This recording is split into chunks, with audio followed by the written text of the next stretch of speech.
जय श्री कृष्ण प्रिय दर्शकों, कॉस्मिक लैब चैनल पर आपका हार्दिक स्वागत है। हिंदू धर्म में प्रदोष को भगवान शिव की कृपा प्राप्त करने वाला अत्यंत प्रभावशाली व्रत माना गया है। मान्यता है कि जो व्यक्ति श्रद्धा और नियम के साथ प्रदोष व्रत करता है उसके जीवन में सुख शांति, मानसिक संतुलन और आध्यात्मिक शक्ति का संचार होता है। लेकिन इस बार का प्रदोष व्रत सामान्य नहीं है, क्योंकि ज्येष्ठ मास और अधिक मास के विशेष संयोग के कारण इसका महत्व कई गुना बढ़ गया है। तो आज के इस वीडियो में हम जानेंगे मई महीने का पहला प्रदोष व्रत कब रखा जाएगा, ये कौन सा प्रदोष है, इसका धार्मिक और ज्योतिषीय महत्व क्या है, प्रदोष काल का सही समय क्या है और कौन से उपाय आपके जीवन की परेशानियों को कम कर सकते हैं। तो वीडियो को अंत तक जरूर देखें।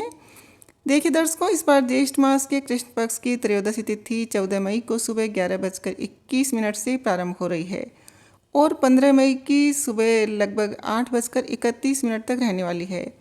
अब यहाँ बहुत से लोगों के मन में ये सवाल आता है कि जब त्रयोदशी 2 दिन पड़ रही है तो व्रत किस दिन रखा जाएगा।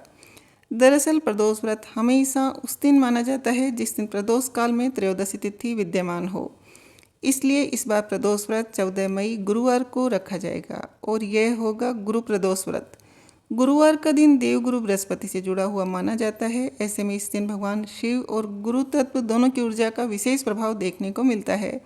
यह प्रदोष व्रत ज्ञान, वैवाहिक सुख, संतान प्राप्ति, आर्थिक स्थिरता और मानसिक शांति के लिए अत्यंत शुभ माना जाता है। ज्योतिष की दृष्टि से देखें तो जिन लोगों की कुंडली में गुरु ग्रह कमजोर हो, विवाह में रुकावटें आ रही हो, वैवाहिक जीवन में तनाव हो या जीवन में बार बार असफलता मिल रही हो, तो उनके लिए यह प्रदोष व्रत बहुत लाभकारी माना जाता है।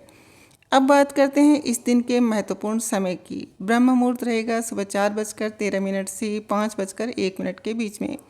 सूर्योदय होगा सुबह 5:50 पर और सूर्यास्त लगभग शाम को 6:56 पर। सबसे महत्वपूर्ण समय यानी प्रदोष काल रहेगा शाम 6:11 से लेकर 7:41 तक। इसी समय भगवान शिव की मुख्य पूजा करना सबसे शुभ माना जाएगा। देखिए दर्शकों, अगर संभव हो तो प्रदोष काल में शिवलिंग पर जल, दूध, बेलपत्र, अक्षत, धतूरा अर्पित करें। लेकिन यदि आप मंदिर नहीं जा पा रहे हैं या घर से बाहर हैं तो चिंता करने की कोई आवश्यकता नहीं है। आप प्रदोष काल में ओम नमः शिवाय मंत्र का जाप करें, भगवान शिव का ध्यान करें, भजन करें, शिव जी की कथा का श्रवण अवश्य करें। ऐसा करने से सकारात्मक ऊर्जा प्राप्त होती है। अब जानते हैं कुछ विशेष उपाय जो इस गुरु प्रदोष व्रत पर बेहद शुभ माने गए हैं। यदि विवाह में बाधा आ रही हो या दाम्पत्य जीवन में तनाव हो तो पूजा के समय पीले रंग का आसन प्रयोग करें। महिलाएं पीली चुनरी और पुरुष पीला वस्त्र धारण करें। पूजन के बाद जरूरतमंद लोगों को पीली वस्तुएं जैसे चने की दाल, हल्दी, पीले वस्त्र, गुड़ या पीली मिठाई का दान करना अत्यंत शुभ माना गया है। इसके अलावा प्रदोष काल में भगवान शिव के सामने गाय के घी का दीपक जलाकर रुद्राक्ष की माला से ओम गौरी शंकराय नमः मंत्र का 1 माला, 5 माला, 11 माला, आपकी जितनी इच्छा हो श्रद्धानुसार जाप करें। यह वैवाहिक जीवन और पारिवारिक सुख के लिए अत्यंत लाभकारी माना गया है। क्योंकि ये गुरु प्रदोष है, इसलिए केले के वृक्ष की पूजा और उसमें जल अर्पित करना अत्यंत शुभ फलदायक माना गया है।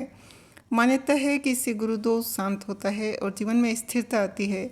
देखिए दर्शकों, ध्यान रखें, यदि आपने एकादशी का व्रत रखा है तो पहले एकादशी का पारण करें और उसके बाद ही प्रदोष व्रत का संकल्प करें। तो यह था ज्येष्ठ मास के पहले गुरु प्रदोष व्रत से जुड़ा संपूर्ण विवरण। अगर आपको ये जानकारी उपयोगी लगी हो तो वीडियो को लाइक करें, चैनल को सब्सक्राइब करें और कमेंट में हर हर महादेव जरूर लिखें। और फिर मिलेंगे एक नई आध्यात्मिक और ज्योतिषीय जानकारी के साथ। जब तक के लिए नमस्कार।